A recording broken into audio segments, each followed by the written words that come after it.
ও নবী আপনি কি দেখেন না আসমান ও জমিনের ভিতরে যা কিছু আছে সব আমি আল্লাহকে সিজদা দেয়। আসমান ও জমিনের ভিতরে যা কিছু আছে ও নবী আপনি কি দেখেন না সব আমি আল্লাহকে সিজদা দেয়। আশ-শামসু ওয়াল কমারু ওয়ান নুজুমু ওয়াল জিবালু ওয়াশ-শাজারু ওয়াদ-দাওয়াবু ওয়া কাসীরুন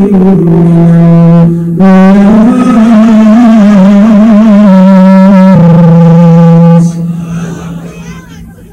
সূর্য আমি আল্লাহকে সিজদা দেয়, চাঁদ আমি আল্লাহকে সিজদা দেয়, নক্ষত্র আমি আল্লাহকে সিজদা দেয়, পাহাড় আমি আল্লাহকে সিজদা দেয়, গাছ আমি আল্লাহকে সিজদা দেয়, পশু পাখির আমি আল্লাহকে সিজদা দেয়, কিছু মানুষ আমি আল্লাহকে সিজদা দেয়। আল্লাহর সৃষ্টির ভিতরে যাহা কিছু আছে সব আল্লাহকে সিজদা দেয়। আল্লাহর আইন মেনে মেনে চলে। মাসে আল্লাহর আইন মানে, নদী আল্লাহর আইন মানে, সাগর আল্লাহর আইন মানে, আবহাওয়া আল্লাহর আইন মানে, চাঁদ আল্লাহর আইন মানে, নদী আল্লাহর আইন মানে, গাছ লতাপাতা আল্লাহর আইন মানে, ফল আল্লাহর আইনে, বৃষ্টি আল্লাহর আইনে, ফসল আল্লাহর আইনে, আমরা আল্লাহর আইনে, জীবন আল্লাহর আইনে, হায়াত আল্লাহর আইনে, মওত আল্লাহর আইনে, দিন আল্লাহর আইনে, রাত আল্লাহর আইনে, সবকিছু আল্লাহর আইনে, আল্লাহর আইনে। তাহলে আমাদের জীবন চলবে আল্লাহর আইনে। কথা বলবে ঠিক। আল্লাহ বলেন ওয়ালা তাত্তাবিউ খুতুওয়াতিশ শাইতান, তোমরা শয়তানের ইত্তেবা করিও না, শয়তানের ইত্তেবা করিও না। আমিরুল মুমিনিন ওমর বললেন আমি মিলনাতকে লিখে দিলাম, হে মিলনাত তুমি যদি আল্লাহর হুকুমে প্রবাহিত হও, তো আমি ওমর বলতেছি তুমি আল্লাহর হুকুমে প্রবাহিত হও। একসাথে বলবেন আল্লাহু আকবার। আচ্ছা আপনারা যদি আমার কাছে এখানে চিঠি এনে বলেন হুজুর কাগজের মধ্যে লিখে দেন এই আপনাদের পাশে একটা নদী আছে খোয়াই নদী। কি নদী? খোয়াই আছে না? খোয়াই নদী থেকে এখন কি জোয়ার আছে? এখন শীতকাল। এখন আপনারা বলেন ফরিদি সাহেব আপনি বিরাট বড় বক্তা, অনেক বড় হুজুর, আপনার ওয়াজ শুনি, সারা রাত ওয়াজ শুনতে শুনতে ঘুমায় এমন ভক্ত আছে হুজুর সারা রাত্রে বেলা ঘুমায় ঘুমায় ওয়াজ শুনি, স্বপ্ন ওয়াজ শুনে আমাকে শোনেন। এরকম হুজুর গোবের ওষুধ বানিয়েছে আপনার ওয়াজ, শুনতে থাকেন, যদি ভালো লাগে তো শুনবে। আপনার আইনে বললেন হুজুর খোয়াই নদীতে জুয়ার টোয়ার আসে, পানি টানি হম দরকার, আপনি একটু সিটি লিখে দেন, কাজ হবে? আসতে বললেন, জোরে বলে, আরো জোরে বলে। নদী আমার কথা শুনলো না, ওমরের কথা শুনলো কারণ?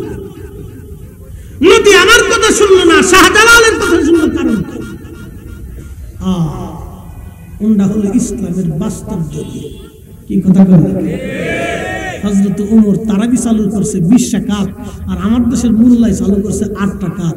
ওমরের চাইতে বেশি বুঝছে। আজকে ওমর যদি দুনিয়ার জিন্দা থাকতেন জুতা দিয়ে বাইরে গিয়ে সমাজ থেকে বাইর করে দিতেন। কথার ভিতরে কোনো বাকি ঝুঁকি আছে? একবারে ডাইরেক্ট অ্যাকশন। ও ছাতা এত বাকি ঝুঁকি করে না, বুঝতে পারছে? বুঝে তারপরে যেতে হবে কবরে। কবরে তো যাওয়াই লাগবে, কিন্তু বুঝে যাওয়াটা জরুরি। চুনারু ঘাটের মুসলমান হযরত ওমরের কথা নদীতে শুনল, শাহজালাল আমনি মুজাররদের কথা নদীতে শুনল। কারণ কি? তারা আল্লাহকে মকবুল করেছিলেন, রাসূলুল্লাহর কদমের এমন গোলাম হয়েছিলেন হযরত ওমর। হায় হায় হায়, কি করে আমি সাহাবীদের প্রেম ভালোবাসার কথা বোঝাবো?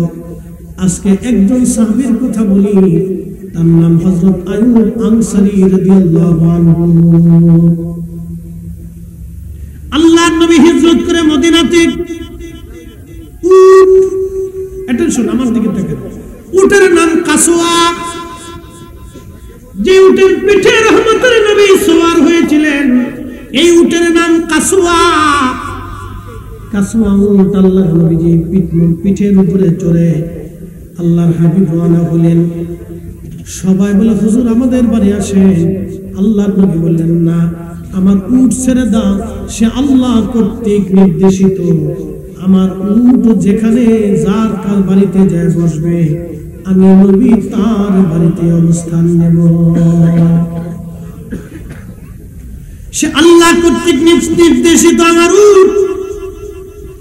উট আবার আল্লাহর কথা শুনবে। আজ একসাথে বলবেন আল্লাহু আকবার। তাহলে উঠো কার আইনে চলে?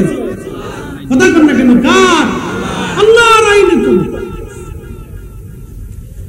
এই উট জাহাজ যেখানে যে বসবে, আমি নবী সেখানেই যাব।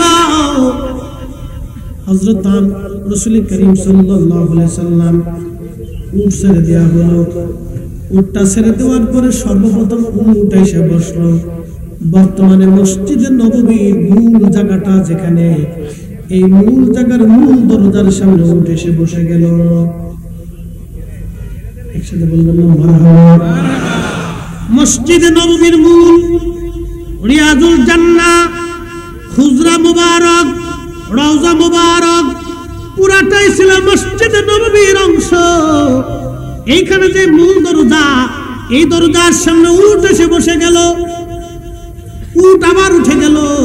যেতে যেতে যেতে যেতে হযরত আইয়ুব আনসারী রাদিয়াল্লাহু আনহুর বাড়িতে যে উট বসে গেল।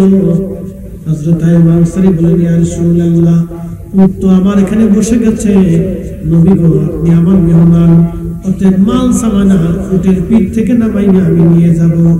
হযরত আইয়ুব আনসারীর বাড়ি ছিল দ্বিতল, 2 তলা বিশিষ্ট বাড়ি। আল্লাহর নবীকে বলা হলো, ইয়া রাসূলুল্লাহ আপনি উপরে চলে যান। আল্লাহর নবী উপরে চলে গেলেন। কিন্তু মানুষ আসে, সাহাবীরা আসে, নবীজির সঙ্গে কথাবার্তা দেখা সাক্ষাতের প্রয়োজন হয়, দোতলায় অসুবিধা হয় বিধায় আল্লাহর নবী আইয়ুব আনসারীকে বললেন, তুমি উপরে চলে যাও, আমি নিচে থাকি। দেখে সাহাবীদের আদব কি, সাহাবীদের আদব কি ছিল, সাহাবীদের রাসূল প্রেম কত কঠিন, কেমন আদব ছিল সাহাবীদের। নবী বলেন, আইয়ুব আনসারী তুমি দোতলায় যাও, আমি নিচে থাকি। সাহাবীরা আসবে, আমি সাহাবীদের সাথে কথা বলবো, দেখা করব, আমার অসুবিধা হয় উপরে গেলে। আল্লাহর নবী সাহাবী আইয়ুব আনসারী উপরে চলে গেলেন তেনার স্ত্রীকে নিয়ে। পানি পড়ে গেল ঘটি থেকে পানি পড়ে যাওয়ার পরে শীতের দিন তার একটা মাত্র কম্বল ছিল। চিন্তা করলো, এখন এই পানি যদি নিচে পড়ে রাসূল করিমের কষ্ট হয়, ওই পানিটা ধরে রাখার জন্য তাড়াতাড়ি একটাই কম্বল দিয়ে পানিটা ধরে রাখলেন। কম্বল ভিজে গেল, কিন্তু আইয়ুব আনসারীর একটা চিন্তা, কম্বল নিয়ে চিন্তা না। বিবিকে ডাক দিয়ে বলে, বিবি রে, রাসূল করিম নিচে আর আমি উপরে। আল্লাহু আকবার। না না, আরো জোরে বলেন। বিবি রে, নবী নিচে আর আমি উপরে, কি করে রাসূলের নিচে দিয়ে আমি উপরে ঘুমাবো? এটা বেয়াদবি না? বিবি মরে যাব, মরে গেলেও রাসূল নিচে থাকবে আর আমি উপরে থাকবো, এটা হবে না। আমার নবী উপরে থাকবে, আপনার নিচে থাকতে হবে, কারণ রাসূলকে নিচে দিয়া আমি আইয়ুব আনসারী উপরে থাকতে পারবো না। স্ত্রী বলল, হ্যাঁ স্বামী, কথা তো সত্য, রাসূলকে নিচে দিয়ে আমি কি করে উপরে থাকবো? না না না, নবীকে নিচে দিয়ে উপরে থাকতে পারবো না স্বামী আমার, এটা চরম বেয়াদবি নবীর সঙ্গে, এটা হয় না স্বামী গো, এটা হতেই পারে না। রাসূল উপরে আসবে, আমরা নিচেই থাকবো, নবী নিচে থাকবে আর আমি উপরে থাকবে, এটা হবে না। কি চমৎকার আদব ছিল তাদের,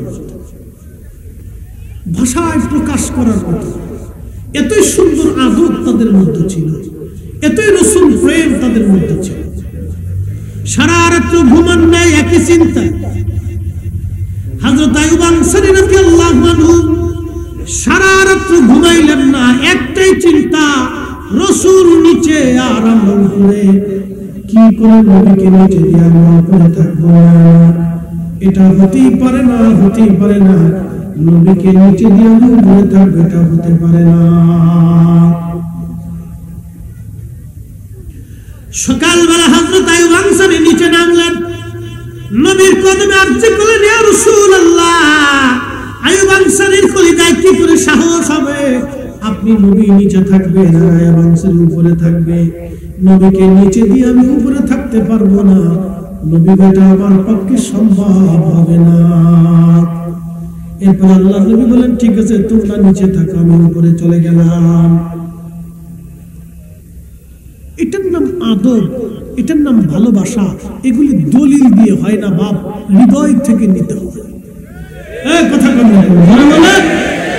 হৃদয় থেকে নিতে হবে। আমরা ইয়া নবী সালামু আলাইকা বললে দাঁড়াই, কি কথা কর না কেন? জোরে বলেন, দাঁড়াইনি? কথা কর না কেন? দাঁড়াই কেন? দাঁড়া যে রসুলকে সালাম দিলি আমি কি করে বসে থাকি? সালামটা তো তাজিমের সাথে দিও। তিনি তো রাহমাতুল লিল আলামিন, আল্লাহর পরেই যার মর্যাদা, আল্লাহর পরেই যার সম্মান। যাকে পাইলে আল্লাহ পাওয়া হয়, যাকে মানলে আল্লাহ মানা হয়, যাকে খুশি করলে আল্লাহ খুশি হয়, যাকে ভালোবাসলে আল্লাহ ভালোবাসা হয়, যার ইত্তেবা করলে আল্লাহর ইত্তেবা হয়, যার জন্য জীবন দিলে আল্লাহর জন্য জীবন দেয়া হয়, যার আনুগত্য করলে আল্লাহর আনুগত্য হয়ে যায়, যাকে অসন্তুষ্ট করলে আল্লাহ অসন্তুষ্ট হয়, যেই রসুলকে তাজিম করলে আল্লাহ তাজিম করা হয়। কথা বলতে আমি সেই নবীকে কি করে বসে সালাম? এটা আমাদের সেন্টিমেন্ট। দলিল আইয়ুব আনসারী রাদিয়াল্লাহু আনহু একটা কথা, রাসূল নিচে আমি কি করে দোতলায় থাকি? কিন্তু রাসূল তাকে ইজাজত দিয়েছে।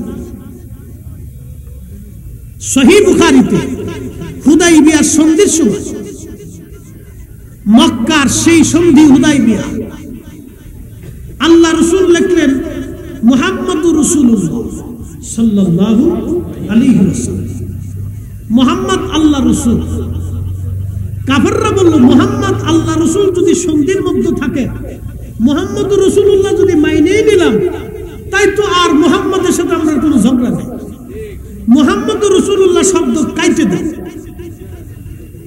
আল্লাহ রাসূল সন্ধি আনার পরে হযরত আলীকে বলেন, আলী মুহাম্মদুর রাসূলুল্লাহ শব্দটা তুমি কেটে দাও। আলী বললেন, ইয়া রাসূলুল্লাহ, আমি আলীর পক্ষে মুহাম্মদুর রাসূলুল্লাহ কাটা সম্ভব না। একসাথে বলবেন না আল্লাহু আকবার? না না, জোরে জোরে বুঝাচ্ছি আপনাকে, আরো জোরে। ভুল হয়েছে না, আরো জোরে বলুন। আলীকে রাসূলুল্লাহ বলছেন কাটো, নবীর হুকুম কাটো। আলী বলতেছেন মুহাম্মদুর রাসূলুল্লাহ কাটা আমি আলীর পক্ষে সম্ভব না। কতটুকু ইশকে রাসূল কলিজার ভিতরে থাকলে একজন সাহাবী রাসূল বলার পরেও নবীর নাম কাটতে চাচ্ছে না। কতটুকু হৃদয়ে রাসূলুল্লাহর প্রতি তাজিম থাকলে, রাসূলের প্রতি মহব্বত থাকলে একজন সাহাবী নবী হুকুম করার পরেও নাম কাটে। কতটুকু অন্তরে তাজিম থাকলে রাসূলুল্লাহ সাহাবী আইয়ুব আনসারী নবী হুকুম করার পরেও বলে আমি উপরে থাকবো আর রাসূল নিচে থাকবে, এটা হতেই পারে না। এটা আমাদের পক্ষে সম্ভব না। এগুলি ভাই দলিল দিয়ে হয় না, এগুলি অন্তরের ভালোবাসা দিয়ে হয়। কথা বলেন ঠিক কি না? গসতুল মালায়েকা হযরত হানজালা উহুদের ময়দানে চলে গেছিলেন, দলিলে না ভালোবাসা? একসাথে বলবেন, দলিলে না ভালোবাসা? ভালোবাসা। ফরজ গোসল বাদ দিয়ে তিনি উহুদে চলে গেলেন, দলিলে না ভালোবাসা। মালিক ইবনে সানানা রাদিয়াল্লাহু আনহু উহুদে নবীজির রক্ত পান করছিলেন। সাহাবী کرام বলেন, রক্ত ফেলে দাও। মালিক ইবনে সানানা জবাব দিল, আমি জিন্দা থাকতে রাসূল করিমের পবিত্র রক্ত মাটিতে পড়তে দেব না। আল্লাহর নবী ডাক দিয়ে বলেন, সাহাবীরা রে, তোমরা যদি জান্নাতি মানুষ দেখতে চাও তো আমার মালিক ইবনে সানানার দিকে তাকাও। আমার রক্ত যার শরীরের রক্তের সাথে মিশে গেছে ও জাহান্নামে যেতেই পারে না। একসাথে বলবেন আল্লাহু আকবার। আর আমার দেশে বুকে হাত পাতা বলবি ওয়াজ করে রাসূলের আব্বা আম্মা দুইজন জাহান্নামে চলে গেছে। নবীর রক্ত যার শরীরে আছে সে জাহান্নামে যেতেই পারে না। আর রাসূল করিম যেই মায়ের রেহেমের ভিতরে ছিলেন, যেই বাবার পবিত্র সুলবের মাধ্যমে নূরে মুহাম্মাদি মায়ের রেহেম আসলো, যেই মায়ের রেহেমের ভিতরে রাহমাতুল লিল আলামিন অবস্থান নিলেন, সেই রেহেম জাহান্নামের আগুনে পুড়বে। এটা কি করে এটা বিশ্বাসযোগ্য হতে পারে? আর রাসূল করিম আল্লাহ নাপাক, ইন্নামাল মুশরিকুনা নাজাসুন, মুশরিকরা তো নাপাক, তো নাপাক দেহের ভিতর দিয়ে রাসূলকে কি করে আল্লাহ দুনিয়াতে আনলেন? এটা কি করে বিশ্বাস করা যায়?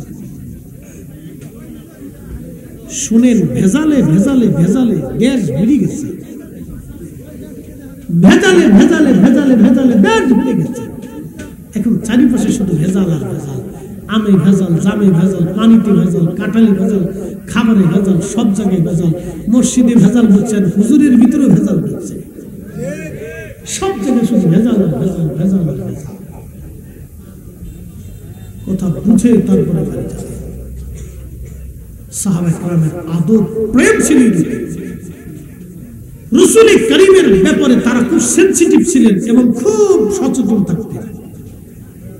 দরবারে মুস্তাফাতে, দরবারে রাসূল করিম সাল্লাল্লাহু আলাইহি ওয়াসাল্লামের বারগাহে সাহাবায়ে কেরাম চুল পরিমাণ বেয়াদবি বরদাস্ত করতে পারতেন না। প্রিয় ভাইরা আমার, এইরকম হাজার হাজার সাহাবীদের জীবনী আসছে, জীবনের সর্বক্ষেত্রে তারা রাসূল করিমকে প্রাধান্য দিতেন, আল্লাহর নবীকে ভালোবাসতেন। ভালোবাসার মাত্রা এতই পরিমাণে ছিল, জীবন থেকে পর্যন্ত তারা তোয়াক্কুফ করতেন না। হযরত আইয়ুব আনসারী রাদিয়াল্লাহু আনহুর একটা ঘটনা আপনাদেরকে শোনাইলাম। এরকম হাজার হাজার সাহাবী ছিলেন যারা জীবনের সব কিছু উজাড় করে দিয়ে নবীকে ভালোবাসতেন এবং ভালোবেসে গিয়েছেন। শুধু সাহাবী না, সাহাবীদের পরেও অনেক বড় বড় আইম্মায়ে কিরাম, তাবেঈনে কিরাম তেনারা জীবনের ভিতরে আসছে। ইমাম মালিক 80 বছর মদিনার ভিতরে জুতা স্যান্ডেল পরেন নাই, কোনদিন মদিনার হাউদের মধ্যে তিনি থুতু পর্যন্ত ফেলেন নাই, পায়খানা পেশাব পর্যন্ত কখনো করেন নাই। জিজ্ঞেস করা হলো, ইমাম মালিক আপনি কেন মদিনার সীমানার ভিতরে পায়খানা পেশাব করেন না? কেন আপনি মদিনার সীমানার ভিতরে আপনি থুতু ফেলেন না? কেন মদিনার সীমানার ভিতরে আপনি জুতা স্যান্ডেল পরেন না? ইমাম মালিক বেশি দলিল দেন নাই, একটা দলিল দিয়েছিলেন, হে দুনিয়ার মানুষ, যে মাটির ভিতরে রাহমাতুল লিল আলামিন ঘুমায় রয়েছে, যে মাটির ভিতরে রাহমাতুল লিল আলামিন ঘুমায়, ওই মাটিতে আমি কি করে জুতা পরবো, কি করে আমি থুতু ফেলবো, কি করে আমি পায়খানা পেশাব করবো? আমি ইমাম মালিকের পক্ষে এটা সম্ভব না।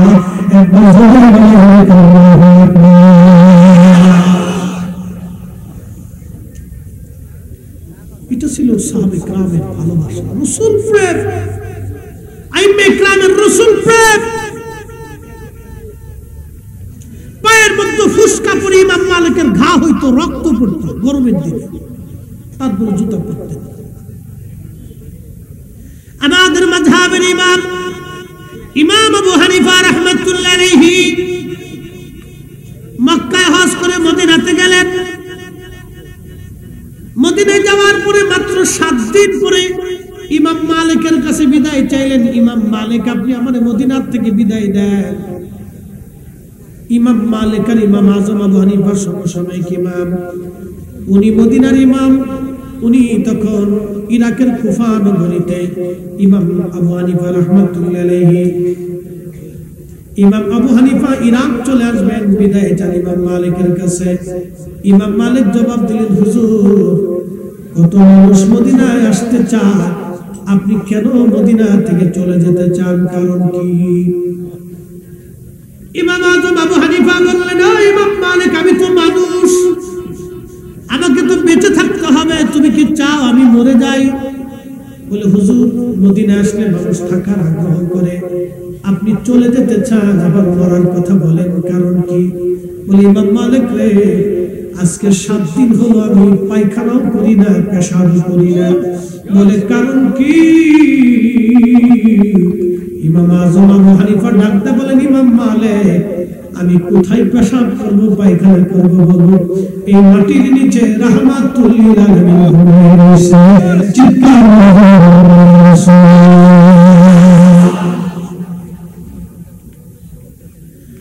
এইগুলি রাসূল প্রেম, নবীর তাজিম, এগুলি দলিলে হয় না, ভালোবাসায় হয়, দলিলে হয় না। দলিল দিয়ে বোঝানো যায় না, দলিল দিয়ে বোঝানো যায় না। ইমাম মালিক দলিল দেন নাই, ইমাম আবু হানিফা দলিল দেন নাই। একটাই কথা, যেই মাটির নিচে রাহমাতুল লিল আলামিন ঘুমায়, আমি সেই মাটির উপরে কি করে পায়খানা পেশাব করব? ইমাম মালিক ডাকতে বলেন, হুজুর, তাহলে 7টা দিন কিভাবে আপনি বেঁচে আছেন, কি খান? বলে 7 দিন আমি 7টা খেজুর খেয়ে বেঁচে আছি। মাত্র 7টা খেজুর খাইছি 7 দিনে, যাতে আমার বাথরুমে না ধরে, পেশাব পায়খানা না ধরে। পানি কি করে খান, তৃষ্ণা কি করে নিবান? ইমাম আবু হানিফা রাহমাতুল্লাহ আলাইহি বললেন, আমি হাতের মধ্যে পানির আর্দ্রতা নেই, হাতের মধ্যে পানি নিয়ে এই পানিগুলি চেটে চেটে চেটে চেটে কোন রকম আমি তৃষ্ণা নিবারণ করি।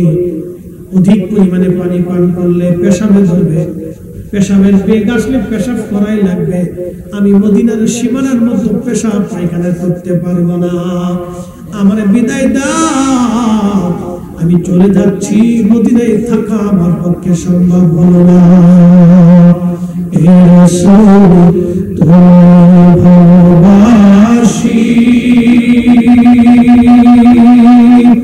অন্তরে শুধু, মুখে নয়, জান্নাতের আশা নয় হে রাসূল, জাহান্নামকে ডরি না। তোমায় পাওয়ার আশায় মন ছুটে যায় মদিনা, তোমায় পাওয়ার আশায় মন ছুটে যায় মদিনা। এ আশিক দিদার দাও না, আর দূরে থাকিও না। এ আশিক দিদার দাও, হে রাসূল, তোমায় ভালোবাসি, অন্তরে শুধু, মুখে নয়, জান্নাতের আশা নয় হে রাসূল, জাহান্নামকে ডরি না।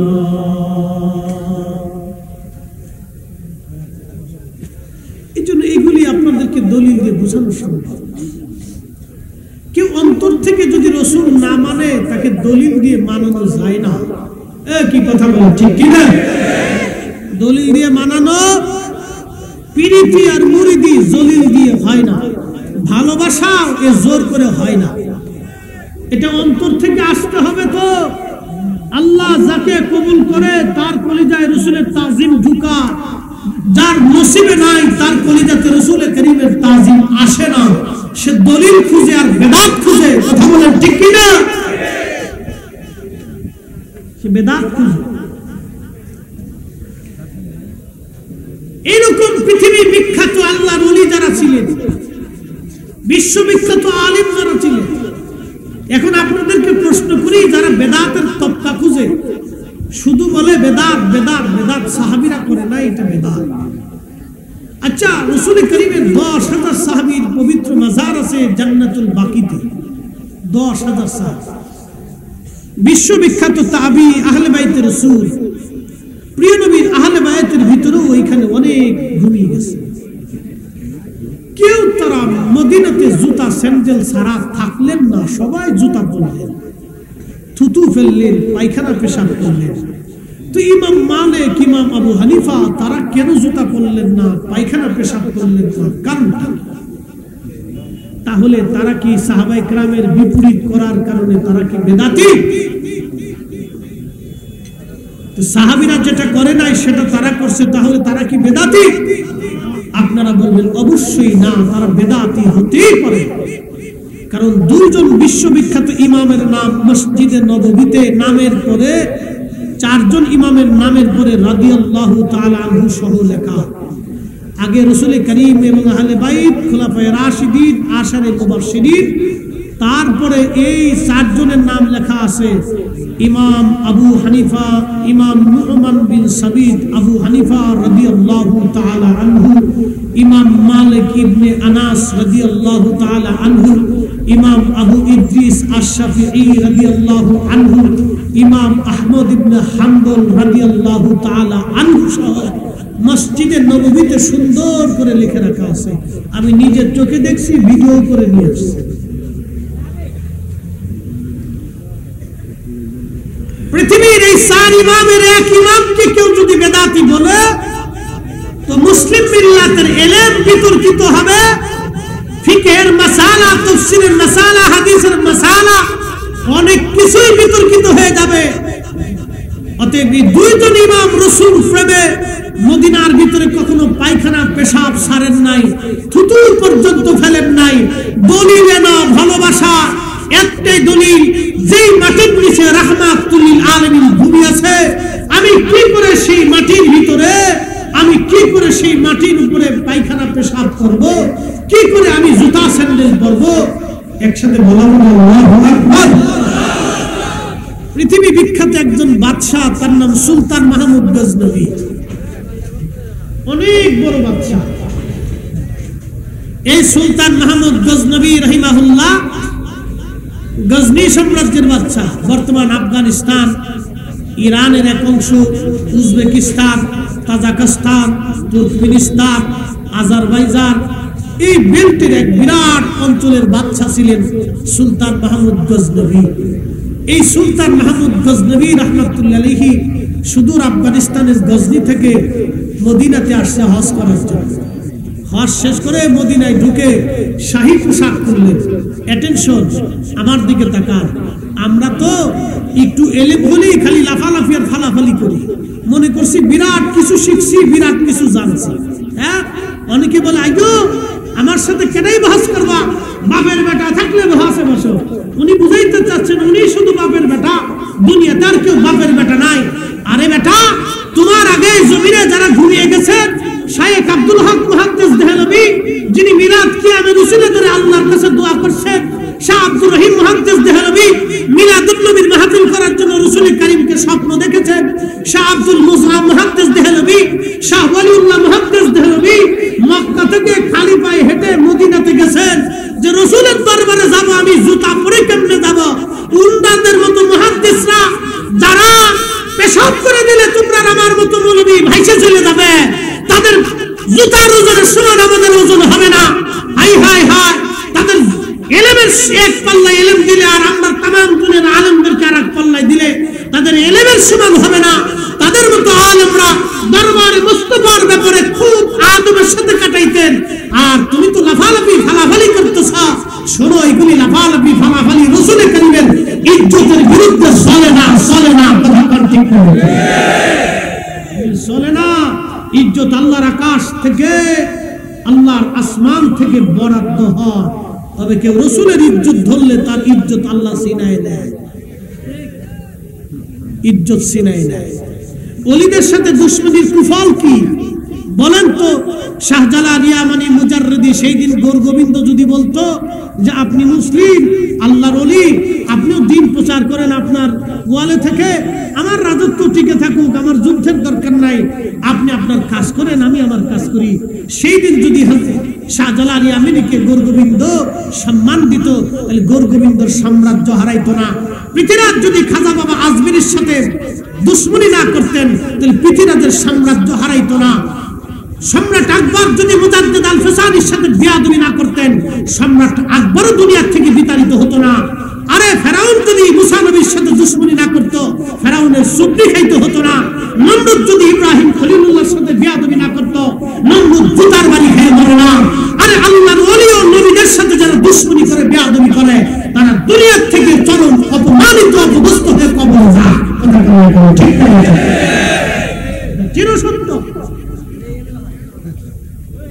এগুলি চিরসত্য মুহতারাম, এগুলি আমাদের বুঝতে হবে। সুলতান মাহমুদ গজনবী রাহমাতুল্লাহ আলাইহি শাহী পোশাক ছেড়ে পানির মশক কাঁধে নিয়ে মদিনাতে হাজিদেরকে পানি পান করাইতেছে। এত বড় প্রতাপশালী একজন সুলতান, সাম্রাজ্যের সুলতান, তাকে দেখে একজন হাজি চিনে ফেলছে, বলতেছে আপনি কি সুলতান মাহমুদ গজনবী না? বলে হ্যাঁ। তো শাহী পোশাক ছেড়ে দিয়ে আপনি সাধারণ পোশাক পরে, মোটা জুব্বা পরে আপনি কেন পানির মশক মাথায় নিয়ে এইভাবে আপনি মদিনায় হাজিদেরকে পানি পান করাচ্ছেন? বলতেছে আল্লাহর বান্দা, তুমি জানো আমি কার দরবারে আসছি? আমার দিকে তাকা, সেনসিটিভটা বড়, ধ্যান ধারণাটা, অ্যাটিটিউড, ধ্যান ধারণাটা মানুষের সবচেয়ে বড়। দুই লোকে পুকুরের ঘাটে গেছে ওযু করার, হাত মুখ ধোয়ার জন্য। তো যিনি তাহাজ্জুদ পড়ে তিনি পূর্ব পাশে। তো তাহাজ্জুদ গুজারি চিন্তা করলো, আল্লাহ ভাবছিলাম আমি একই তাহাজ্জুদ পড়ি, এখন দেখি না আরেকজন তাহাজ্জুদ পড়ার লেগে ওযু করার জন্য আসছে। তো পুকুরের পশ্চিম পারে যেটা আছে এটা চোর, সারা রাত চুরি করে গেছে। এই চোরের পশ্চিম পাশে হাত মুখ ধোয়ার চিন্তা করে ভাবছিলাম চোর আমি একটাই আছি, চোর আর একটাও আছে। তো চোরের চিন্তা চোরের মতো, ভালো মানুষের চিন্তা ভালো মানুষের মতো। কি কথা বলবেন? এটা মগজ, সেন্টিমেন্ট, জ্ঞান, মেধা, প্রজ্ঞার উপরে নির্ভর। তো সুলতান মাহমুদ গজনবী ডাকতে বলতেছে, শোনো, আমি তো শুধুমাত্র গজনীর সুলতান, আর আমি যার দরবারে আসছি উনি দুজাহানের সুলতান। আরো জোরে একসাথে বলেন আল্লাহু আকবার। উনি সাইয়্যিদুল কাউনাইন ওয়াস সাকালাইন, উনি সমগ্র জাহানের সুলতান, উনি সমস্ত জগতের রহমত, উনি কঠিন হাসরের ময়দানের মাকামে মাহমুদ ওয়ালা, উনি তিনি সেই হাউজে কাউসার ওয়ালা, উনি তিনি সেই সাহেবে জান্নাত, উনি তিনি সেই যে আল্লাহর আরশে মুআল্লাক ডান পাশে যার জন্য আসন বরাদ্দ থাকবে হাসরে। আমি সুলতান মাহমুদ গজনবী তার দরবারের গোলাম মাত্র, গোলামের কাজ গোলামি করা। এই জন্য শাহী পোশাক ছেড়ে দিয়ে আমি সুলতান মাহমুদ গজনবী মুনিবের দরবারে গোলামি করতেছি। বুঝতে পারছেন?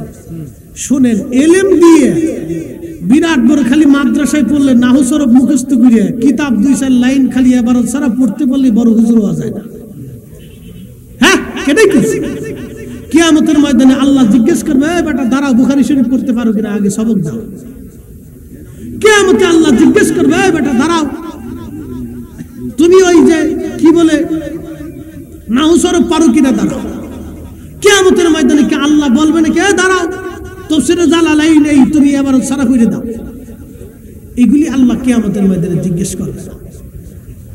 এগুলি জিজ্ঞাসা মোটেও করবে না। আল্লাহর দরবারে তিনি সম্মানিত। ইন্নামা ইয়াখশাল্লাহ মিন ইবাদিহিল উলামা, যার অন্তরে আল্লাহর ভয় বেশি তিনি আল্লাহর কাছে সম্মানিত। দিন মজুর রিকশাওয়ালা সারাদিন পরিশ্রম করে 500 টাকা রুজি করে, ও হালাল খেয়ে ডাল ভাত খেয়ে রাত্রিবেলা এশার নামাজ পড়ে ঘুমায়, আর আরেকজন সুদ ঘুষের হারামের কারবারি করে প্রত্যেক রাতে দিন এসে 5 লক্ষ টাকা রুজি করে, ওই টাকা দিয়ে খাসির গোশত, গরুর গোশত কালা ভুনা করে রাত্রিবেলা খেয়ে এশার নামাজ পড়ে ঘুমায়। ওই সুদখোর হারাম খোরের টাকার গরুর গোশত কিনে খাওয়া 1 লক্ষ বছর যদি হায়াত হয়, আর 1 লক্ষ বছর যদি ওই অবস্থায় সে নামাজ পড়ে, আর একজন দিন মজুর সে 1 দিন পরিশ্রম করে ডাল ভাত খেয়ে এশার নামাজ পড়ে ঘুমাইলো, তার এক দিনের এশার নামাজ আর হারাম খোরের সারা জীবনের এশার নামাজ এক পাল্লায় দিলেও একজন হালাল খোর তার এশার নামাজ 1 ওয়াক্ত সমান হবে না। কথা বল ঠিক বল। আরে কি বুঝাইতে? হ্যাঁ, আল্লাহ কোরআন বলছে ইন্না আকরামাকুম ইনদাল্লাহি আতকাকুম, তিনি আল্লাহর কাছে সম্মানিত যার অন্তরে আল্লাহর তাকওয়া বেশি হবে, ভয় বেশি হবে। সে জেনারেল হতে পারে, ডাক্তার হতে পারে, ডক্টর হতে পারে, প্রিন্সিপাল হতে পারে, অধ্যক্ষ হতে পারে, উপাধ্যক্ষ হতে পারে, দিন মজুর হতে পারে, রিক্সাওয়ালা হতে পারে, ভ্যানওয়ালা হতে পারে, শ্রমিক হতে পারে, অশিক্ষিত হতে পারে, খাবাগুবা হতে পারে। যার অন্তরে আল্লাহর ভয় বেশি, আল্লাহর দাম তার কাছেই বেশি। না টালাও কে নাহু সরাব মুখস্থ করলো, কে ইবারত ছাড়া কিতাব পড়তে পারলো, কে কত দলিল মুখস্থ করছে, এইগুলি দিয়ে কিয়ামতের ময়দানে নাজাতের জরিয়া নাই, রাসূলুল্লাহর দরবারে জায়গা নাই। যদি তাই হতো তাহলে বেলালের জায়গা হতো না, হযরত ওয়াসাল কারীর জায়গা হতো না, খাব্বাবের জায়গা হতো না, আবু যার গিফারির জায়গা হতো না। রাসূল জিকির তো ঠিক আছে, সময় ব্যাঘাত ঘটলে আমাদের আবার একটা সমস্যা, আমাদের তো সিরিয়াল মেনটেন করা বুঝছেন না। সময়ের 10 মিনিট পার হয়ে গেলে আবার রাস্তায় 10 মিনিট 20 মিনিট এদিক শেষ হলে পরে আবার বের লেগে যায়। পরে কমিটি করবে হুজুরের টাইম মতো আসে না, অসুবিধা নানান সমস্যা আসে না।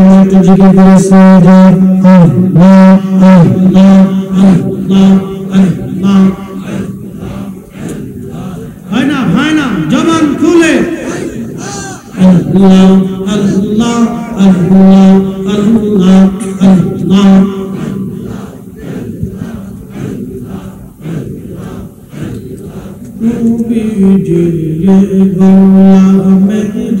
দেখা দিবেন আল্লাহ আল্লাহ আল্লাহ, দেখা দিবেন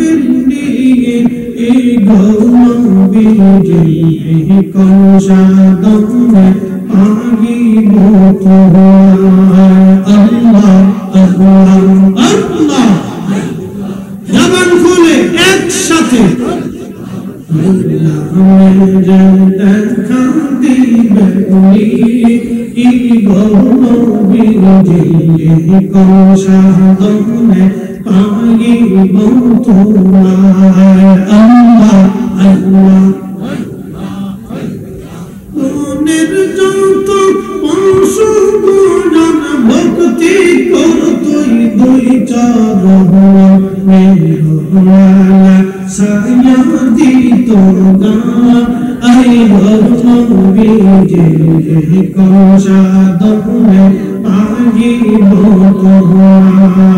আল্লাহ আল্লাহ আল্লাহ আল্লাহ।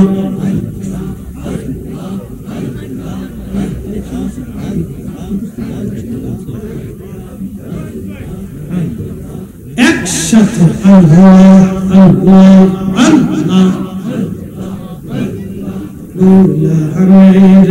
দেখা দিবেন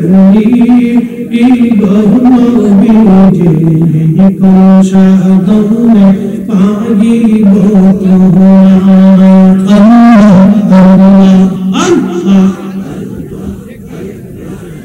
কালিয়ার বেদশি মাকাদি জারদশে বকরি চরে বন জঙ্গলা আই গবি যে কৌশাদমে পাগিব আল্লাহ আল্লাহ।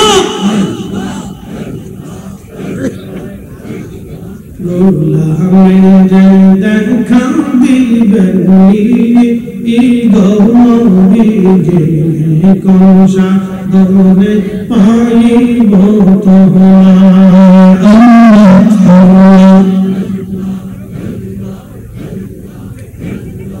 লা ইলাহা ইল্লাল্লাহ মুহাম্মাদুর রাসূলুল্লাহ সাল্লাল্লাহু আলাইহি ওয়াসাল্লাম। শোনেন, আমাদের এই আজহারি সাহেব আসতেছে, আমরা এই ফাঁকে ছোট্ট একটু কাজ আমাদের বাকি আছে, সামান্য একটু, বেশি কিছু না। আপনাদের খেদমতে আমাদের একটা আরজি, এই দুটা প্রশ্ন করি, আমার দিকে তাকান। একটা আমের বিচি থেকে 50 বছর আম গাছ দিয়ে আম ফল যিনি খাওয়ান সে মালিককে। আচ্ছা, একটা মাছের ভিতর থেকে কোষ দিয়ে ডিম দিয়ে হাজার হাজার মাছ যিনি দেন সে মালিককে। মনোযোগ, যে আল্লাহ একটা আম গাছ থেকে 50 বছর আম খাওয়াইতে পারে, যে আল্লাহ একটা মাছ থেকে হাজার হাজার মাছ দিতে পারে, সে আল্লাহ 1 টাকা দানের বিনিময়ে 700 গুণ বাড়াইতে পারে না? বিশ্বাস আছে? না না, আওয়াজ বোঝা যাচ্ছে না। একই নাচেনি, একই নাচে, বিশ্বাস আছে? আসেনি? যদি বিশ্বাস থাকে, আল্লাহ বলছেন ওয়ানফিকু মিম্মা রাযাকনাকুম মিন ক্বাবলি আইয়াতিয়া আহাদাকুমুল মাউত। মরণ আসার আগে তুমি আল্লাহর রাস্তায় দাও, মৃত্যু আসার আগে দাও।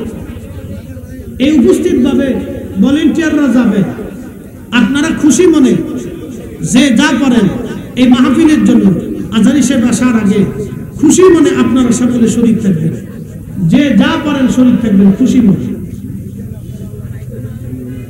আচ্ছা ঠিক আছে, খুশি মনে। ভলান্টিয়াররা কই আছে? গেছে, ভলান্টিয়াররা গেছে। যাদের হাতে ব্যাগ আছে আপনারা তার কাছে দেন, খুশি মনে পকেটে হাত দেন। একদিন মাটির ভিতরে হবে ঘরে কেন বন্ধ দালাল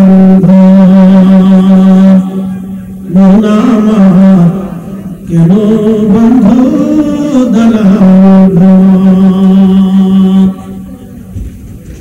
আমাদের অনেক মুরব্বীরা কবর থেকে দোয়ার প্রতীক্ষায় তাকিয়ে আছে। আমরা তাদের দোয়ার জন্য খুশি মনে মাহফিলে শরীক হব। বাপ কবর থেকে মা প্রতীক্ষায় আছে, হয়তো সন্তান আমার জন্য কিছু দোয়া পাঠাবে, আমার ছেলে গেছে কিছু দোয়া পাঠাবে, আমার নাতি গেছে কিছু দোয়া পাঠাবে। তা আপনাদের এই 10 টাকা, আপনাদের এই 50 টাকা, 100 টাকা তেমন কিছু না। আপনার 4 কাপ 10 কাপ চার দাম, 10টা পানের দাম। আপনি শুধু আল্লাহর মাহফিলে জান্নাতের বাগানে রেখে যান। আল্লাহর জান্নাতের বাগানে আপনার 10টা পানের দাম, 10 কাপ চার দাম শুধু রেখে যান, খুশি মনে রেখে যাবে। বাবা মা দাদা দাদি বংশের মানুষ যারা কবরে গেছে তাদের নিয়ত করে দিবেন, তো আপনিও যে নেকি পাবেন তারাও সে নেকি পাবেন। সকলে পকেটে হাত এই খুশি মনে আমরা শরীক হই। একটা লোক মাহরুম না যায়, যার কাছে যতটুকু সম্ভব আছে আপনি ততটুকুনি দেন, যতটুকু আছে আপনি ততটুকুনি দেন, খুশি মনে দেন। আমরা কেউ মাহরুম না হই, খুশি মনে দেন। আমরা খুশি মনে শরীক থাকি, আল্লাহ তৌফিক দিক। সকল কেউ মাহরুম না হই, খুশি মনে দেন। উপস্থিত ভাবে খুশি মনে দেন। একটু দুরূদের সাথে সালাতু রাসূলুল্লাহ আলাইকুম সালামু ইয়া হাবিবাল্লাহ আলাইকুম সালাতু ইয়া রাসূলুল্লাহ আলাইকুম সালামু ইয়া হাবিবাল্লাহ আলাইকুম। আচ্ছা আজানি সাহেব বের হয়ে গেছে, এই মাত্র 2-3 মিনিট লাগবে, উনি আসতেছেন। আপনারা কেউ উঠবেন না, বসেন। আমি আপনাদের সামনে বসে রয়েছি এখন। আমার সাথে আপনাদের তারা বেশি না, বুঝতেছেন? আমার একটা সাইডে আরো 2টে সারতে হবে, মানে আমার তারা বেশি, কিন্তু আপনারা কেউ উঠবেন না, নড়াচড়া করবেন না, খুশি মনে শরীক থাকে দেন। সবাই খুশি মনে দেন, সবাই খুশি মনে দেন। সম্মানিত উপস্থিতি, ডক্টর সাইফুল আজম আলমগীর সাহেব আমার বাড়ি থেকে এই প্রকল্পের সমাজতা দিলেন, উনি চলে আসছেন। আপনারা আমাদের মহাস্থান হুজুর বলছেন যে আপনারা যে যতটুকু সম্ভব দান করার জন্য আমি অনুরোধ করব। আমরা বাইরে কোনো কালেকশন আমরা যাই না, আমরা যা করি আমরা শুধু সংগঠনের কোনো বসতে পারি। আপনারা যারা উপস্থিত হন তাদের অভিযোগ আছে, তত হচ্ছে আপনারা প্রত্যেকে আমাদের অংশগ্রহণ করেন। আমি আশা রাখবো আপনারা যে যতটুকু পারেন, যার পকেটে টাকা আছে কম হলেও মাহফিলটাকে শুরু করে দেন। প্রত্যেকের অনুদানের বিনিময়ে আমরা মাহফিলটা করি, আমাদের প্রতি বছর মাহফিলটা করতে পারি, তার সহযোগিতা করতে আপনাদের যাচ্ছে। আপনারা অনুগ্রহ করবেন, প্রত্যেকেই কম বেশি শরীক হন, প্রত্যেকেই কম বেশি শরীক হন।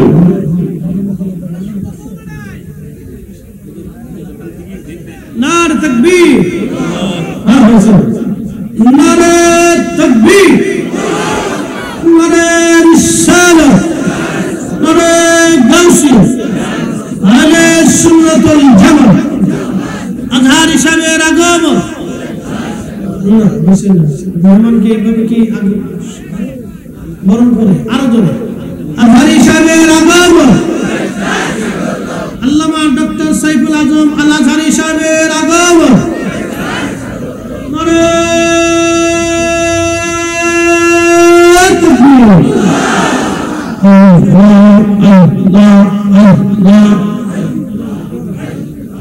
আপনারা জিকির না করলে আমি তো জিকির করতে পারতাম। শোনেন, জিকিরের কাজ হচ্ছে জিকিরের ফজিলত বর্ণনা করা। আল্লাহ রাসূল বলেন আকসিরু যিকরাল্লাহি হাত্তা ইয়াকুলু মাসবুক। যদিও হাদিসের সনদ দুর্বল কিন্তু হাদিসের কথা দুর্বল না। সনদ দুর্বল কিন্তু কথা দুর্বল না। আল্লাহ রাসূল বলেন এত পরিমাণে জিকির করো যে মানুষ তোমাকে পাগল মনে করে। হযরত ওয়াসাল কারনিকে মানুষ পাগল মনে করত। দুনিয়াতে বহু ওলিদেরকে মানুষ পাগল ভাবত, পাগল, কিন্তু তারা হর হামেশা আল্লাহর জিকিরের নিজের জিহ্বাকে সিক্ত রাখত। এই জন্য জিকির অত্যধিক দামি ইবাদত। আন্না রাফআস সাউত লিযিকরিহি ইয়ানসারিফুন নাসু মিনাল মাকতুবা কানা আলা আহদিন নবী সাল্লাল্লাহু আলাইহি ওয়াসাল্লাম রাওয়াহুল বুখারী। নবীর জামানাতে সাহাবায়ে کرام উচ্চ আওয়াজে ফরজ নামাজের পরে জিকির করত। একসাথে বলুন না মারহাবা। আস্তে আস্তে না জোরে জোরে? একসাথে জোরে জোরে।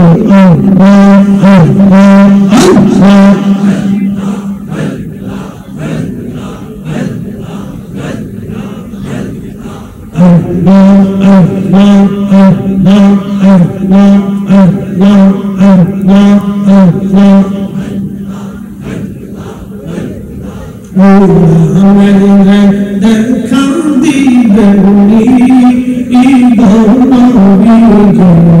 কৌশাদনে পাইব তোমায়। আল্লাহ আল্লাহ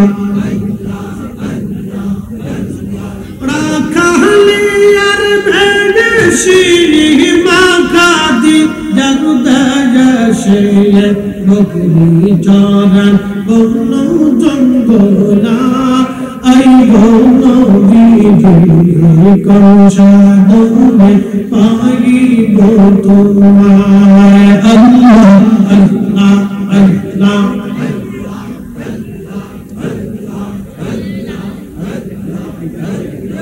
আল্লাহ মেরে দেখা দিবনি নবীজি কৌশাদনে পাইব তোমায়। আল্লাহ আল্লাহ আল্লাহ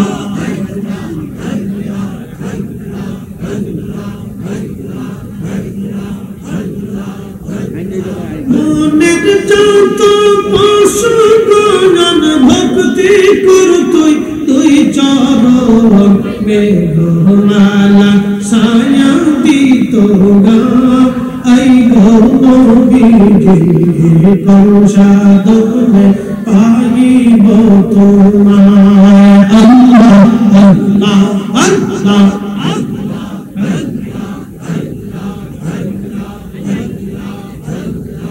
আল্লাহ মেরে দেখা দিবনি নবীজি কৌশাদনে পাইব তোমায়। আল্লাহ আল্লাহ মানব সমানাইছে গো আল্লাহ, মানব সমানাইছে গো আল্লাহ, প্রেমের কারণে রহমের দৌড়ে বান্দরে মদিনার শহরে। আল্লাহ আল্লাহ হাবিবকে পাঠাইছে গো আল্লাহ, হাবিবকে পাঠাইছে গো আল্লাহ, প্রেমের কারণে রহমের দৌড়ে বান্দরে মদিনার শহরে। আল্লাহ আল্লাহ আল্লাহ আল্লাহ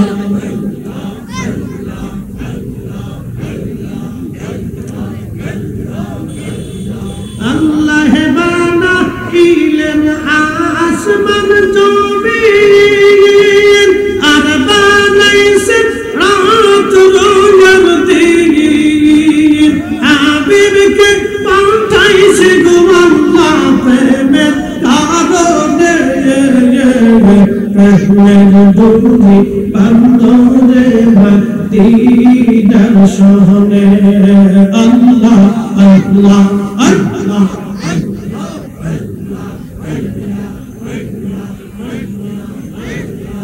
আদমকে পাঠাইছে গো আল্লাহ আদমকে পাঠাইছে গো আল্লাহ প্রেমের কারণে রহমের দুরি বান্দরে মদিনার শহরে আল্লাহ আল্লাহ আল্লাহ আল্লাহ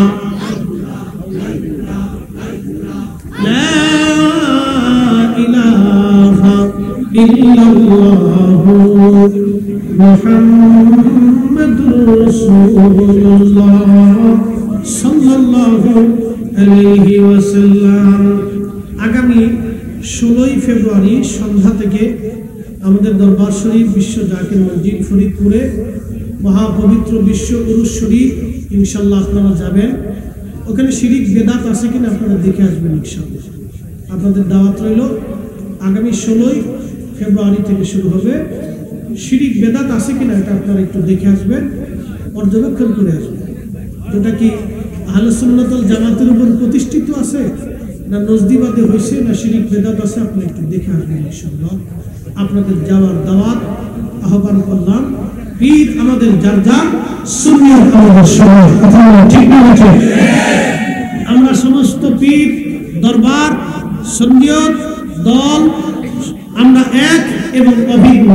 আমরা একই গাছের অনেক শাখা প্রশাখা।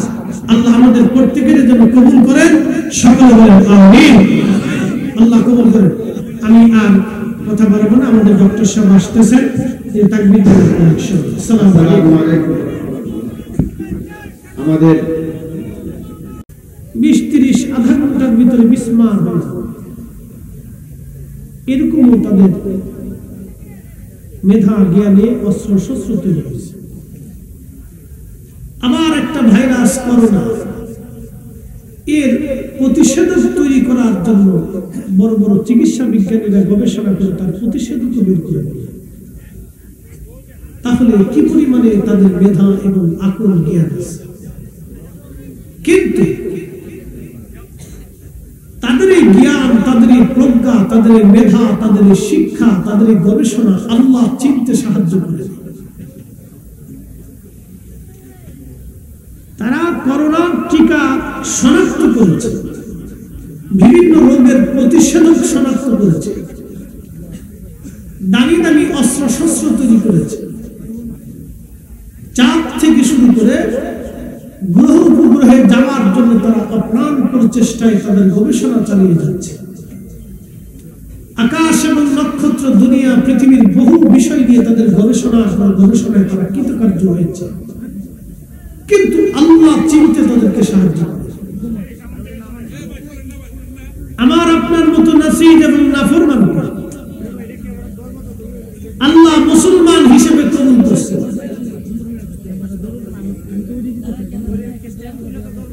তুমি গীতা বলবা, এখানে কিছু করা যাবে কষ্ট একটু সমস্যা আছে, অনেক ক্যামেরা না, মিডিয়ার দরকার আছে। কারণ এরা না থাকলে তো আপনারা এখানে হয়তো 10,000 মানুষও ওয়াজ শুনবেন, কিন্তু এতগুলি মিডিয়াতে কোটি কোটি মানুষের কাছে ওয়াজ পৌঁছায়। বুঝতে পারছেন? এই জন্য সুন্নিয়তের খেদমতে মিডিয়ার বিকল্প বর্তমান সিচুয়েশনে নাই আমার দেখা মতো।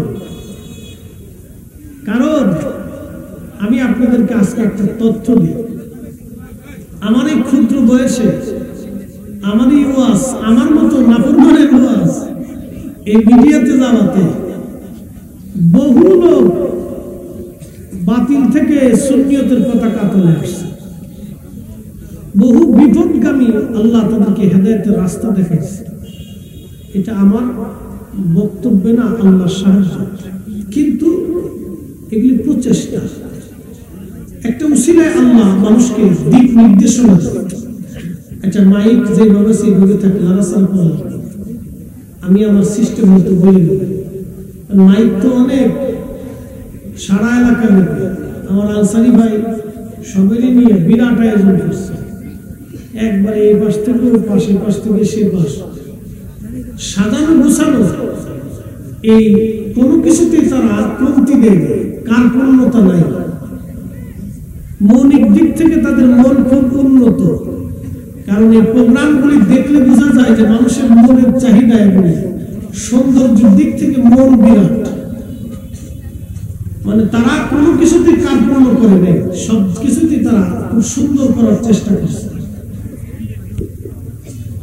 আমি আমার মূল কথায় ফিরে যাই, একটু মনোযোগ দিয়ে। এই যে বিরাট বড় বড় জ্ঞানী গুণী, তাদেরকে আল্লাহ চিনতে তাদের জ্ঞান, মেঘা, প্রভাব, জ্ঞান তাদেরকে সাহায্য করেছে। আপনার আর আমার মতো নাসিব আর নাফরমানকে আল্লাহ তার বান্দা হিসেবে, রাসূল কারীমের উম্মত হিসেবে আল্লাহ দয়া করে কবুল করে ইসলামের পতাকার নিচে আনাইছে। কিয়ামত পর্যন্ত শুকরিয়া করলেও আদায় হবে না। কথা বলেন ঠিক না? এটাই বর্তমান পৃথিবীতে রাশিয়ার প্রেসিডেন্ট খুব শক্তিশালী একজন প্রেসিডেন্ট, আমেরিকার প্রেসিডেন্ট খুব শক্তিশালী একজন প্রেসিডেন্ট, রাশিয়ান সেনাবাহিনী খুব শক্তিশালী একটা পৃথিবীর সেনা ফৌজ, আমেরিকান সেনা ফৌজ খুব শক্তিশালী, চীনের সেনা ফৌজ খুব শক্তিশালী, পারমাণবিক শক্তিধর যে কটা দেশ আছে তাদের সেনা ফৌজ খুব শক্তিশালী। এই সেনা ফৌজের সেনাপ্রধান, দেশের রাষ্ট্রপ্রধান যারা আছে, উত্তর কোরিয়া, চীন, জাপান, দক্ষিণ Korea, America, British, Canada, France, Germany, Russia, Israel, এদের বড় বড় রাষ্ট্রপ্রধান যারা আছে, কিয়ামতের মাঠে সার পয়সা আল্লাহর কাছে দাম আছে? একসাথে বলতে না, না জোরে বলেন, একসাথে বলেন, দাম আছে? চার পয়সাও দাম, এক পয়সাও দাম। এরা মরে যাওয়ার সাথে সাথে এক পয়সাও দাম, এরা মরার সাথে সাথে এক পয়সাও দাম। কিন্তু রাসূলুল্লাহর গোলামি করে, আল্লাহর গোলামি করে যারা কবরে গেছে, এরা মরার পরেও কবরের যে দাম, কবরের উপরেও তাদের দাম। কি কথা বলেন? ঠিক না? এই কথাটা বুঝতে হবে। প্রিয় উপস্থিতি, হবিগঞ্জের শামখোলার চোনার ঘাটের মুসলমান, মনোযোগ দিয়ে কথাগুলি শুনবেন। আমার একটা বিষয় দেওয়া হয়েছে, সাহাবায়ে কেরামের ত্যাগ এবং ভালোবাসা রাসূল কারীমের প্রতি। এই ভালোবাসার কথা আমি কি করে আপনাদেরকে বুঝাবো, কোন ভাষায় আমি আপনাদেরকে বুঝাবো? শুধু রাসূল কারীমের একজন সাহাবীর কথা আপনাদেরকে শোনাই। এই সাহাবীর নাম মেজবানে রাসূল হযরত আইয়ুব আনসারী রাদিয়াল্লাহু আনহু। মেজবানে রাসূল হযরত আইয়ুব আনসারী রাদিয়াল্লাহু আনহু, যিনি রাসূল কারীমকে মেজবান গ্রহণ করেছিলেন মেহমান হিসেবে। আনসারী সাহাবী মদিনাতুল মুনাওয়ারাতে নবীজি হিজরত করে রওনা। মদিনার উপকণ্ঠে পৌঁছাইলে মদিনার হাজার হাজার মুসলমান নবীকে অভ্যর্থনা দিল। তলাআল বাদরু আলাইনা মিন সানিয়াতিল বিদা ওয়াজাবা আশ-শুকরু আলাইনা মাদআ লিল্লাহি দা। একবার জোরে বলে হবে কেমন? তলাআল বাদরু আলাইনা, আমাদের মাঝে এক পূর্ণিমার চাঁদের উদয় হচ্ছে। একসাথে বলবেন আল্লাহু আকবার। কি চাঁদ? পূর্ণিমার চাঁদ উদয় হচ্ছে। আমাদের মাঝে এক পূর্ণিমার চাঁদ উদয় হচ্ছে।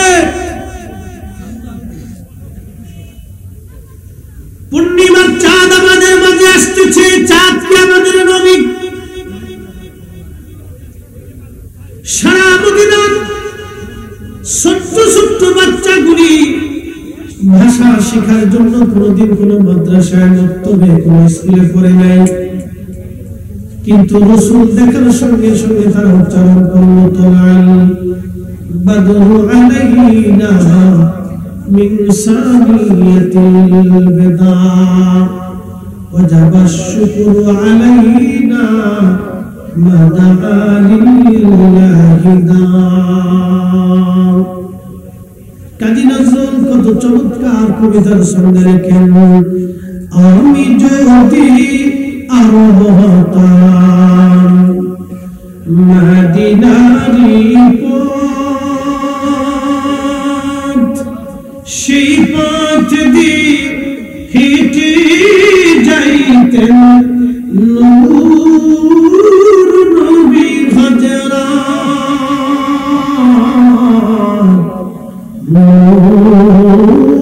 নবী হাজরা। চিৎকার আল্লাহু আকবার। চুনারু ঘাটবাসী মনোযোগ লাগান, আল্লাহ নবীকে দেখা মাত্রই সেই দিন নবীকে চাঁদের সাথে তুলনা দেওয়া হলো।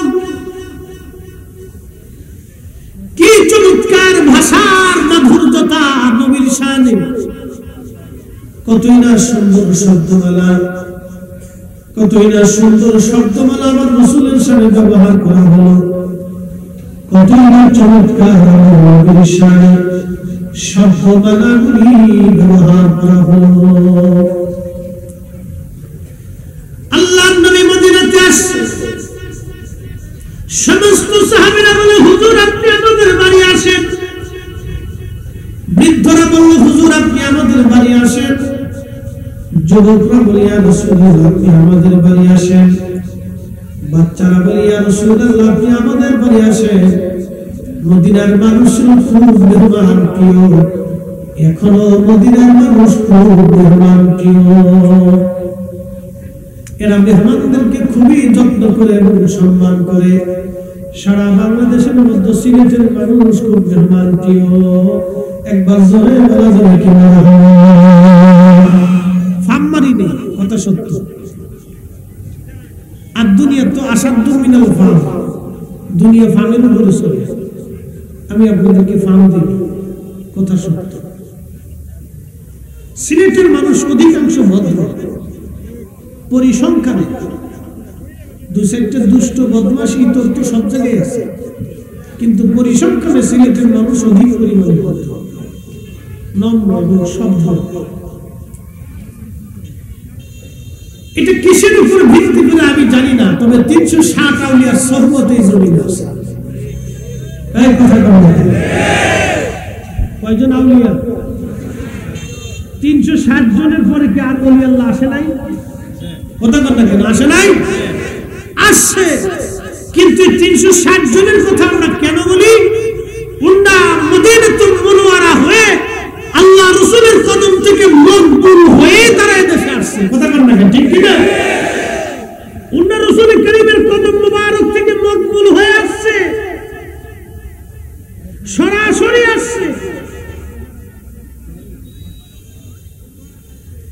শরফুল মাকিনা ওয়া শরফুল মাকান, শরফুল মাকান ওয়া শরফুল মাকিন। কিছু জায়গার কারণে মানুষের দাম বাড়ে, কিছু মানুষের কারণে জায়গার দাম বাড়ে, কিছু জায়গার কারণে মানুষের দাম বাড়ে। আমার নবী মদিনায় থাকার কারণে মদিনার দাম বাড়ছে, আমার নবী মানব জাতির মধ্যে আসার কারণে মানব জাতির দাম বাড়ছে। নবী মানুষ হয়েছে বিদায় নবীর দাম বাড়ছে, বিষয়টা এরকম না। আল্লাহর নবীকে মানব জাতির মধ্যে পাঠানোর কারণে মানুষের দাম বাড়ছে। কি কথা বলেন? আমার দেশের কিছু ভাইরা ব্যাখ্যা করে, তাদের বক্তব্য হলো আমরা মাটির মানুষ, মাটির মানুষ শ্রেষ্ঠ। কথা বুঝি? মাটির মানুষ শ্রেষ্ঠ, আল্লাহ মাটির মানুষকে শ্রেষ্ঠত্ব দিছে।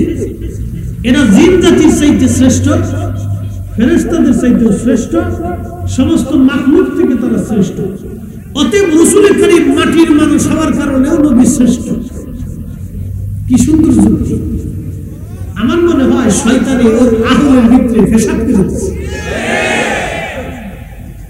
কথা বুঝেন নাই মনে হয়? কথা বুঝে যান। উনি যুক্তিবাদী। শয়তানে হাসের কে চাচা, তোমার মতো চাচা থাকতে আমার দুনিয়ার চিন্তা নেই। তুমি একবারে জায়গা মতো বাস মেরে দিছো। শুনে যান, শরফুল মাকিন ওয়া শরফুল মাকান, শরফুল মাকান ওয়া শরফুল মাকিন। কিছু জায়গার কারণে মানুষের দাম বাড়ে, কিছু মানুষের কারণে জায়গার দাম বাড়ে। মাটির মানুষের ভিতরে রহমতের নবীকে পাঠানোর কারণে এই মানব জাতির দাম বাড়ছে। নবীর কারণে মাটির মানুষের জন্য নবীর দাম বাড়ে নাই, নবীর কারণে মাটির মানুষের দাম বাড়ছে।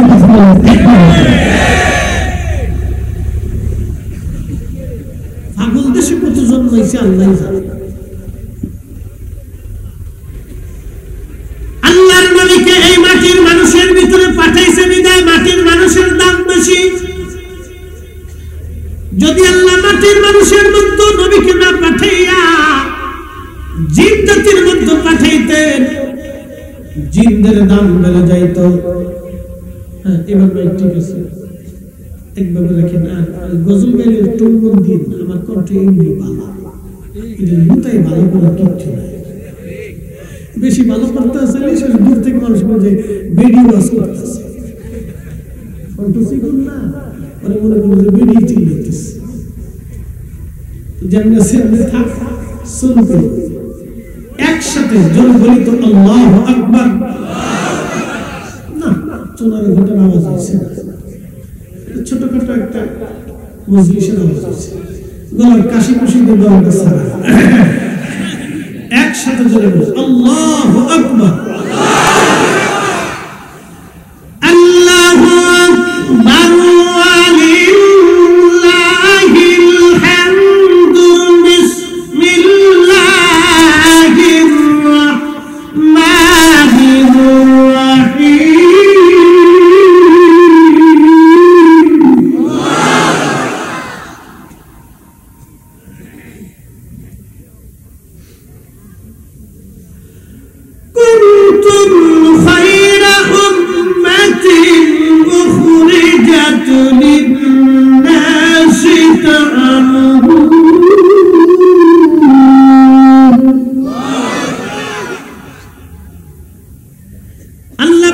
রাহমানির সর্বশ্রেষ্ঠ জাতি। আমাদেরকে আল্লাহ বলেন তোমরা সর্বশ্রেষ্ঠ জাতি, তোমাদেরকে শ্রেষ্ঠত্ব দিয়ে দুনিয়াতে দুইটা কাজ করবা। এক নম্বর, আমাদেরকে ভালো কাজের দাওয়াত দিবা,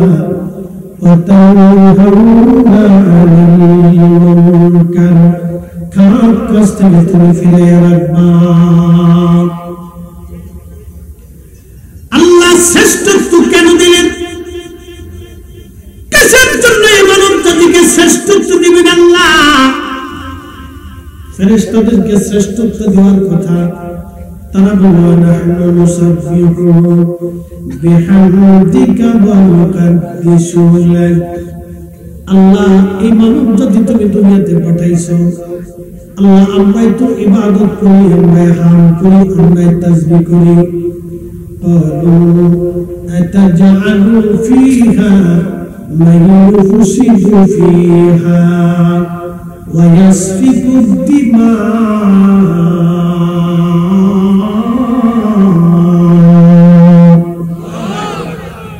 দুনিয়াতে তুমি কি এমন একটা জাতি পাঠাবা যারা মারামারি করবে, কাটাকাটি করবে, রক্তপাত করবে, ফেসাদ বাঁধাবে, বিশৃঙ্খলা বাঁধাবে।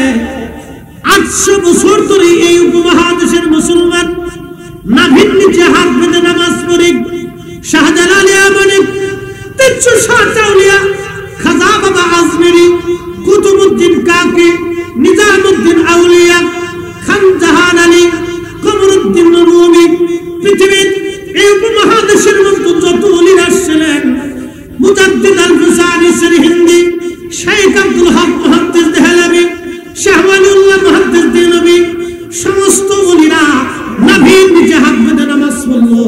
মদিনার ইসলাম এটা, রাসূলুল্লাহর তরিকার নামাজ। আমিন আসতে বলল। তারাবির নামাজ 20 রাকাত পড়লো। শাহজালাল ইয়ামানি মুজাররিদি তারাবি নবী 20 রাকাত না পড়ে 8 রাকাত করতেন। এদেশের কোটি কোটি মুসলমান 8 রাকাত তারাবি পড়তো। আল্লাহর ওলি ইয়ামানি মুজাররিদি আল্লাহর রাসূল তিনারা যদি সেদিন নাভির নিচে হাত বেঁধে নামাজ না পড়ে বুকের উপরে হাত বেঁধে নামাজ পড়তেন, এদেশের কোটি কোটি মুসলমান বুকের উপরে হাত বেঁধে নামাজ পড়ত। এরা নামাজের পরে যদি দোয়া না করতেন, এদেশের কোটি কোটি মুসলমান দোয়া করত না।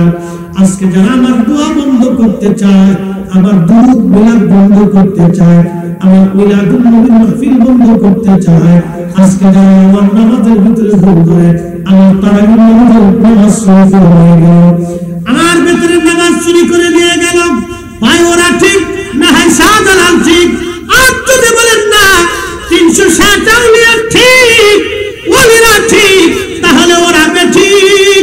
ওরা আমাদেরকে বেদাতি বলে, অবশ্যই আমরা বেদাতি না, আমরাই অরিজিনাল। এই জমিনে অরিজিনাল, আমরাই সুন্নিরা অরিজিনাল।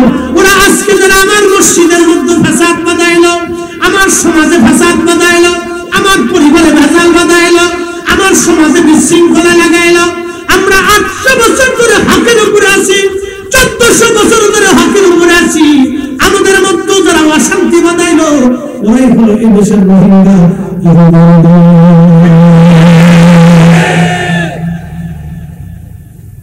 কষ্ট হচ্ছে আপনাদের? বোঝা যায় আমার দেশে কত কোয়ালিটির যে শয়তান হয়েছে আল্লাহ জানে। বহু কোয়ালিটির আজাজিল বেরিয়েছে। মনোযোগ দিয়ে কথাগুলি খুব গুরুত্বপূর্ণ। এত দলিলের দরকার। শাহজালাল ইয়ামানি মুজাদ্দিদি একটা দলিল দিছে, যায় নামাজ পানির উপর ছেড়ে দিছে। সুরমা নদী এখনকার দেয়ালাতে নদী ছিল, 800 বছর আগে সুরমা নদী বিরাট বড় নদী ছিল এবং খুব খরস্রোতা নদী ছিল। সেই নদীর মধ্যে যায় নামাজ ছেড়ে দিল। নদীর কথা শুনে একসাথে বলবেন আল্লাহু আকবার। নদীর কথা শুনে, সাগর অলিদের কথা শুনে, মহাসাগর অলিদের কথা শুনে, পশু পাখিরা অলিদের কথা শুনে, এর চাইতে দলিল ডকুমেন্ট আর কি লাগবে?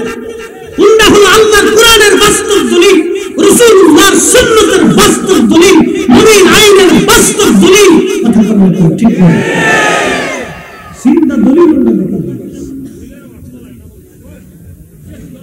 নদীর কথা শুনে, এদিকে 4টিখানি কথা, নদীর কথা শুনে হুজুর নদী কিভাবে কথা শুনে?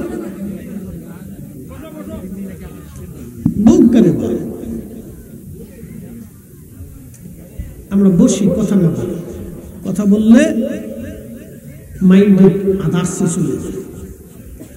ওয়াজের একটা রুলস আছে, আপনারা শুনে আমরা ঘামি, বুঝতে পারছেন? আমাদের ওয়াজটা আল্লাহর উপর ভিত্তি করে আমরা চালাই। প্রত্যেক দিন আল্লাহ জবান থেকে নতুন নতুন কথা বের করে। মাঝে মধ্যে আমি চিন্তা করি, এত কথা কোথায় জমা ছিল, কোথার থেকে বের করে আনলাম? আপনাদের এটা সাইডে আরো 2টে সারা, ওই বুঝতে পারতেছেন 2টের ওয়াজ। আজকে এখানে মিডিয়া একটা ক্যাপচার হলো, পরেরটা আবার মিডিয়া ক্যাপচার হবে। এখানে যেই ওয়াজ ওখানে যদি সেই ওয়াজ করি, তো পাবলিক কবে হুজুর একই ওয়াজ করে, একই ওয়াজ করে। কিন্তু কোরআন তো একই, নতুন করে কোরআনের আয়াত বানানোর কোনো সুযোগ নেই। রাসূল কারীমের হাদিস একই, নবীর জীবনী একই, নতুন করে রাসূল কারীমের জীবন বানানোর কোনো সুযোগ আমাদের নেই। কিন্তু তারপরেও যতই শুনেন ততই মজা লাগে, যতই শুনেন ততই মজা লাগে। কারণটা কি? যাকে অন্তর থেকে ভালোবাসেন তার কথা শুনলে ভালোই লাগে। আস্তে কোন কেন, জোরে বলেন। আর আমাদের দেশে কিছু আছে, রাসূলের শান শুনলে শরীরের ভিতরে জ্বালানি পুরানি চুলকানি শুরু হয়ে যায়। কেন ভাই এত চুলকাই কে? যদি অ্যালার্জি বেশি হয় তো ট্রিটমেন্ট হয়, বেশি অ্যালার্জি হলে তো সমস্যা।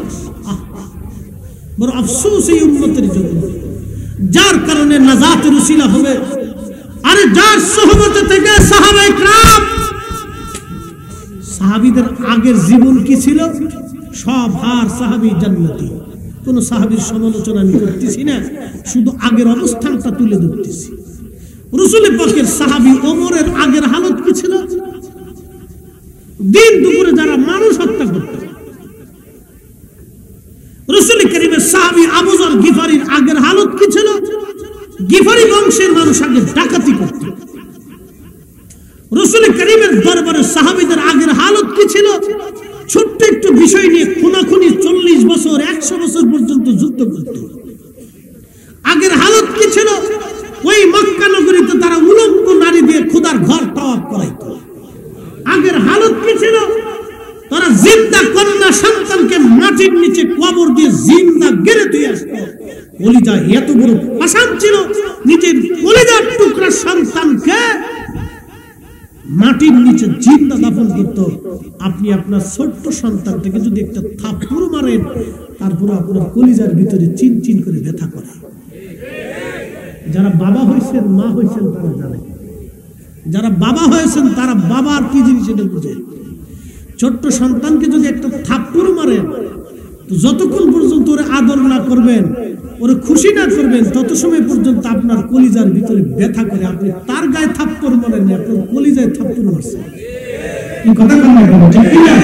এর অর্থ হচ্ছে সন্তানকে বাবা কলিজার ভিতর থেকে ভালোবাসে। আমাদের সন্তানরা বুঝে না, ওরা বুঝে না বিদায় সুন্দরী নারী পাইলে বাবা থেকে জুদা হয়ে আলাদা যায়, ঘর সংসার করে। ও শুয়োর কুত্তার চাইতে নিকৃষ্ট। মানুষ হইতে, ওকে মানুষ হইতে কে বলেছে?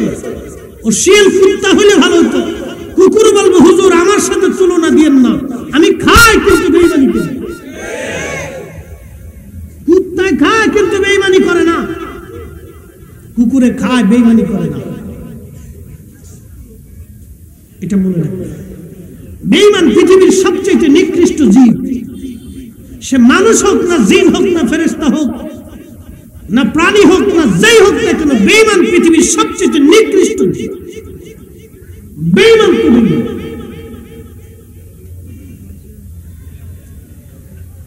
যার বাড়ি খায়, যার থেকে উঠে, যার থেকে আদর পাইল, যার থেকে শরীর গঠন হলো, যার থেকে জীবন গঠন হলো, যার থেকে জীবন দেখলা, যার থেকে সুনাম পাইলা, যার থেকে দুনিয়া পাইলা, যার থেকে কিছু পাইলা, ওই বাবা মা ভুইলা দুনিয়ার অন্য কিছু পাওয়ার পরে যখন তুমি বাবা মা ভুলে দাও, তো কুত্তার সাথে তুলনা দিল। কুত্তা বলবে হুজুর আমার সাথে তুলনা দিয়েন না, আমি কুত্তা, আমি পোষা গলা খাই, ঠান্ডার ভিতরে আমি রাত্রিবেলায় কাঁপি আর আপনার মনিবের বাড়ি পাহারা দেই। আমি খাই কিন্তু বেঈমানি করি না। মনিবের সাথে আমি কুত্তা বেঈমানি করি না, কিন্তু মানুষ মানুষের সাথে বেঈমানি করে। কথা ঠিক না? কুত্তার চাইতে নিকৃষ্ট।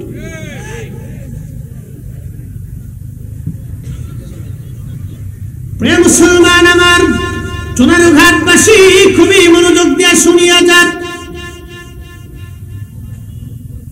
সাহাবীরা রাসূলের দরবারে আগের হালত পরের হালত কত বড় চেঞ্জ। এক সময় যারা দিন দুপুরে মানুষ মেরে ফেলতো, তারা নবীর সুহবতে আসার পরে এতই প্রেমিক হয়ে গেল, এতই প্রেমিক তারা হয়ে গেল। হযরত ওমর রাদিয়াল্লাহু আনহু রাসূলের দরবারে আসার আগে কি ওমর ছিলেন, কিন্তু নবীর দরবারে আসার পরে ওমরের এমন পরিবর্তন হলো, এমন পরিবর্তন হয়ে গেল। হযরত ওমরের জামানায় মিশর, বর্তমান মিশর দখল হয়ে গেল। মিশর দখল হওয়ার পরে সেনাপতি আমর ইবনুল আস, তিনার কাছে সংবাদ আসছে, সেনাপতি এই মিশরের একটা প্রথা হচ্ছে, তারা সুন্দরী কুমারী মেয়েকে প্রত্যেক বছরে নীল নদের পারে নিয়ে সুন্দরী রূপসী একটা মেয়েকে তারা জবাই দেয়। ওই রক্তগুলি গড়াইয়া গড়াইয়া গড়াইয়া গড়াইয়া নীল নদের পানির মধ্যে যখন পড়ে, পড়ার সঙ্গে সঙ্গে ওই পানির ভিতরে জোয়ার আসতে থাকে। আর সেনাপতি মিশরের মানুষ নীল নদে সুন্দরী একটা কুমারী মেয়েকে বাছাই করে তারা আনন্দ করে ঢোল নগর পিটাইয়া নাচতে নাচতে তারা ওই মেয়েটাকে নিয়ে চলে যাচ্ছে। আর মেয়েটা গগন বিদারী চিৎকার করতেছে বাঁচার জন্য। মেয়ের গগন বিদারী চিৎকারে আকাশ পাতাল ভারী হয়, কিন্তু ওরা আনন্দ করে, কারণ ওদের ভিতরে জোয়ার আনতে হবে। সেনাপতি আমর ইবনুল আস তিনি দৌড়ায় চলে গেলেন, সৈন্যবাহিনী নিয়ে বললেন, মিশরবাসী, মুসলমানদের দখল এখন মিশর, আইন মুসলমানদের আইন চলবে, কোন নিরাপরাধ কোন মানুষ এই জমিনে হত্যা হবে না। আমরা মুসলমান কে হিন্দু কে বৌদ্ধ কি খ্রিস্টান কে কোন জাতি আমরা দেখবো না, আল্লাহর আইনের সবাই আমাদের আইনে সমান। মুসলমান যেমন নিরাপত্তা পাবে, অন্য ধর্মের মানুষ তেমন নিরাপত্তা পাবে।